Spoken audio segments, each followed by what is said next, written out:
You know what they say when it don't fit? Lick it before you stick it? You know.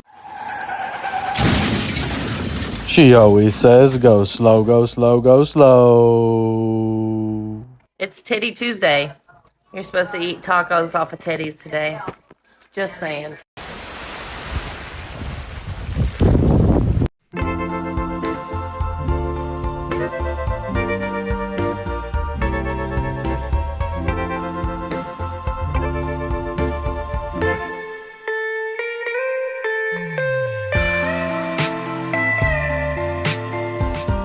These are my implants before my final gets put on. These are my final arches, and I'm so happy. It's a whole new world, baby. How you doing, gorgeous? This is for you. You bought this drink for me? Yup. You spent $20 on a drink for me? Yup. You could have got a drink for any girl at the bar. That's so masculine. Yeah, I'm a man. I literally waxed my butthole today just in case someone was gonna buy me a glass of wine and we would be able to do. Do you want to do?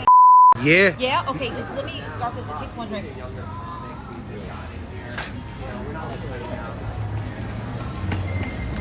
Women aren't wives nowadays.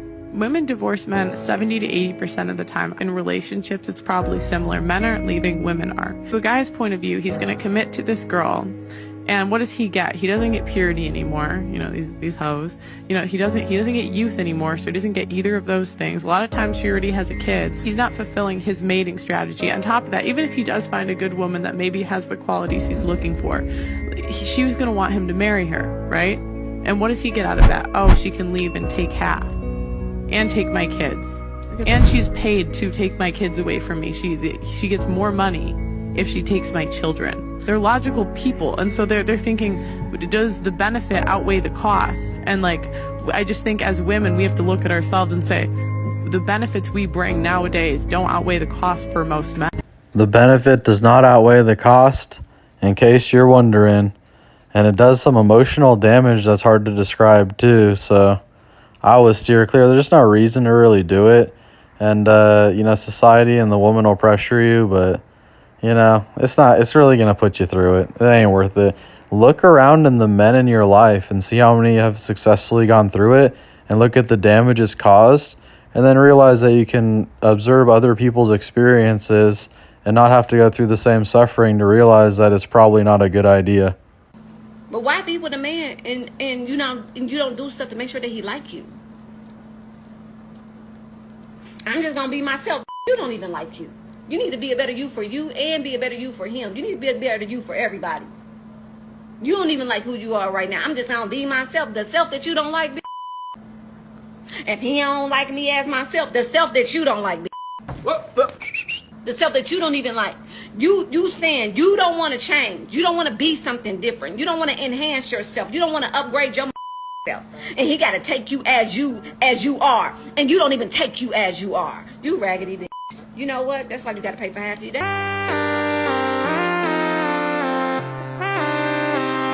Damn, that's a Cyclops titty. I'm trying to see the triplets. All right, y'all. Hey, guys, I'm looking for your help. I have a bunch of these other channels, and I'm trying to get them monetized. It's a free way that you can support us.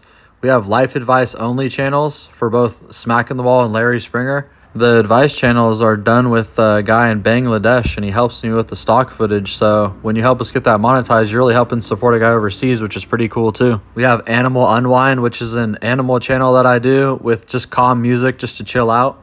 I have another one called Our Latest Angels, and it's about celebrity obituaries. And I have another one called FreezePOV, and it's police POV incidents. You know, I get around to it when I can, and when they're monetized, I'll be able to get around to it much more. I'm trying to diversify as much as I can. And don't forget, we also have the mug store. They make pretty good gifts, and we have free shipping on everything. And we also have the merch store as well. If you're interested in any of that, please check out all the links in the description. Thanks, guys. I appreciate y'all.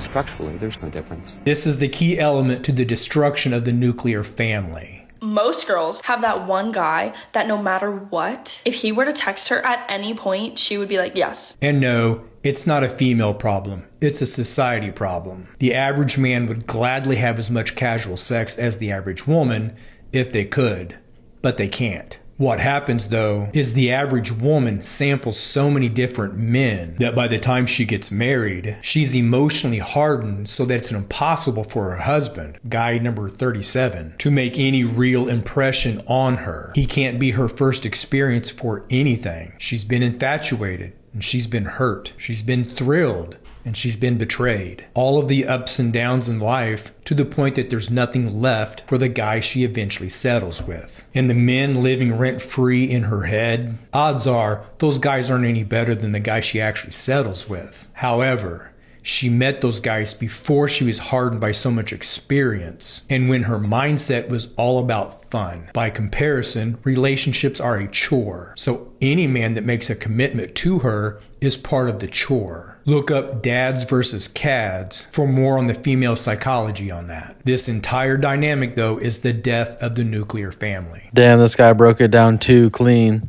And the shitty part about the ones that are inexperienced is that the other girls will influence them and corrupt them.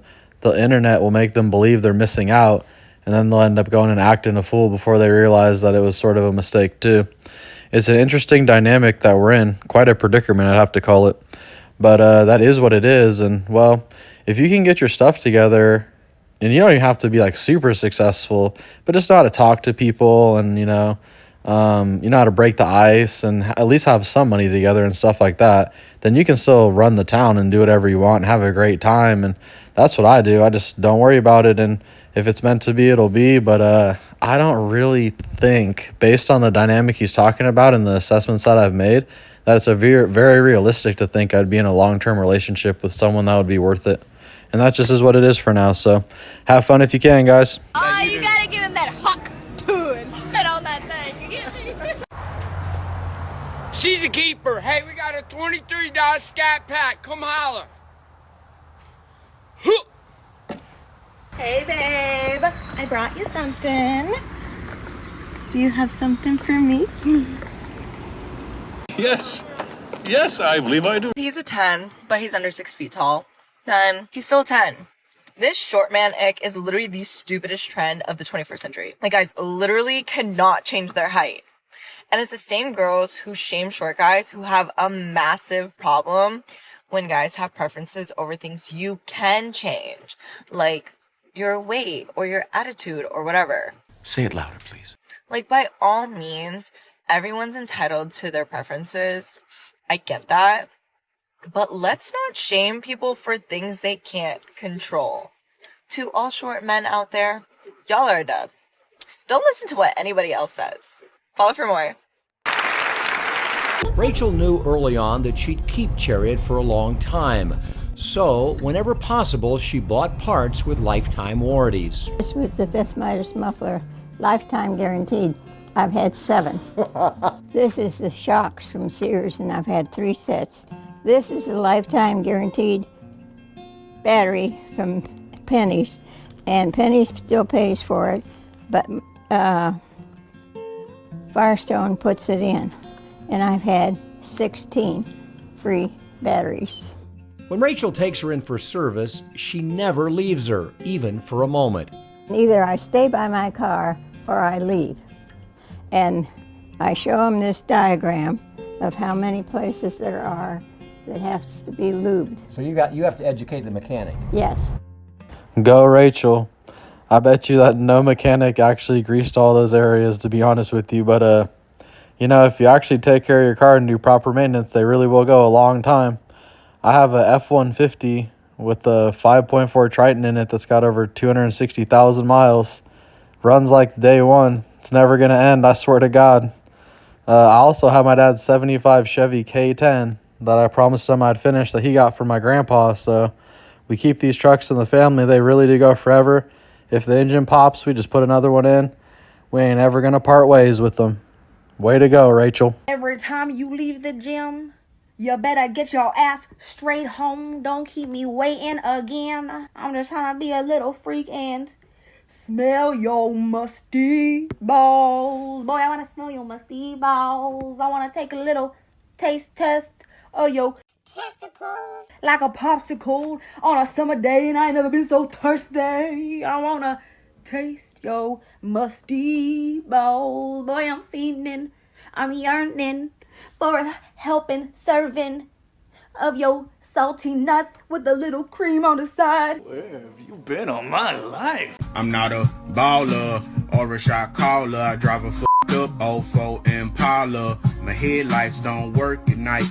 My windows don't either, but that's alright. I hit the highway, but I gotta drive slowly, cause that bitch gon' overheat, yeah. I love that guys actually slide into our DMs and they're like, yo, like that's it, yo.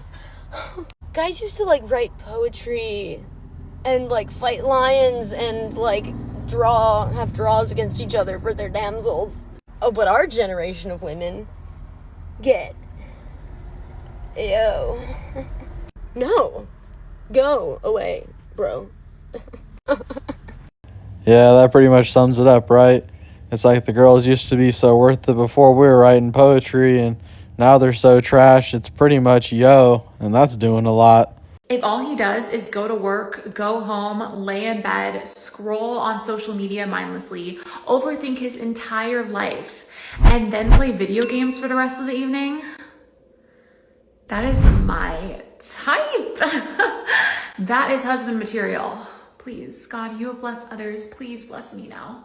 Look, I'm not saying it's hot outside, but I'm pretty fucking sure that Shrek is in my shorts arguing with my ass about whose fucking swamp it is.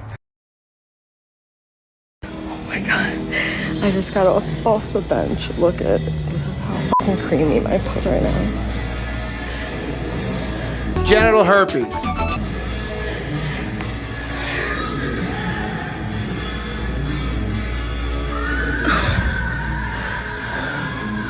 It's actually cream. Like, oh my god. I'm friends with the monster that's under my bed. Alright, y'all. Let's see what I got for you today. You know, I've told you guys that it's important to sort of find the opportunity in every situation. And, well, what's really crazy for me is I'll find the opportunities in situations that people would definitely not find them in, probably. So, one thing for me is anytime that I get bothered, when I get bothered, I feel like it's an opportunity to calm down as fast as I possibly can. I feel like if something annoys me, it's like it's the only time that I would get, if I get super annoyed, it's the only time that I can practice coming down as fast as I can. Because like something's got to bring you to a peak of annoyance to force you to practice shutting it down and being a stronger man and doing what you have to do, not indulging in it, just saying fuck it, you know. But one that's hard for me is when animals get sick, because personally I've taken care of animals my whole life, and well, I breed snakes, so I have like more than 100. It's like when you have more than 100 animals, something's gonna happen at least a couple times a year. You know, it's just a numbers game. If you had one snake, probably nothing would happen. If you had 10 snakes, 10 times more likely something would happen. 100 snakes, there's 100 times more likely something's going to happen. And when you get in those numbers, something certainly is going to happen. So you have these animals for a long period and I care for them, and, you know, it just is what it is. Like, I'm playing God. It's my responsibility. But one of my snakes got sick. I could tell he was going to die. And it was sort of like it turned on me so fast. I could tell he was sick, but he was progressively getting better. But then one day it was bad. And the next day he was dead. And this is recent, you know. This is like happened yesterday. So, but for me, it makes me feel like a mild amount of panic. It makes me feel distraught. I want to do everything that I can possibly do. But at a certain point, you know, you're kind of screwed. And it was Saturday, so I couldn't even get him to the vet till Monday. There's like nothing I can do. So, you know, it made me feel terrible feelings. It made me feel sad. It made me feel, you know, different feelings that were hard to manage. But the bottom line is, it gives me an opportunity to manage them, to not panic, to keep my head straight regardless. Because if you panic, if you let your head get messed up, you can't make the right decisions. You start floundering. It becomes your way of thinking. The fact that you let your mind go becomes the problem. So, you know, I could really live without it. I don't like it. I don't want to deal with it, stuff like that. But it is an opportunity to control your emotions at a point where they're almost at a peak. It's an opportunity to feel distraught and come down as fast as you can to maintain a face, you know, to keep your shit together, even in the face of problems, annoyances, losses, death. You know, it's going to happen no matter what. These animals are dying because before me, straight up, there's no chance. So everything that we've gained, we're going to lose. So figuring out how to take advantage of these situations where you've been pushed to the brim and you're highly fucking annoyed and it's terrible, but you're going to say, wait a second, this is an opportunity for me to take full control of my emotions. And it's the best opportunity because we can talk about how to deal with it. We can think about, you know, hypothetically what we do if situations happen. But when the situation happens, it's your true real life time to practice everything you've learned and to become stronger, become better, to heal yourself faster, to let it go quicker so you can maintain more peace of mind in your own mind, so you can maintain more control. These are it's like going to the gym and maxing out your weight. This is going to the emotional gym and maxing yourself out and being strong as fuck and nothing can touch you and you're unstoppable. This is where it begins. So anytime that someone fucks you off, just look at it as an opportunity to grow, because it is. And you don't get them that often, so use them to your full advantage. All right, guys, I always appreciate y'all tuning in. Please like, share, and subscribe, and we're going to see you on the next one.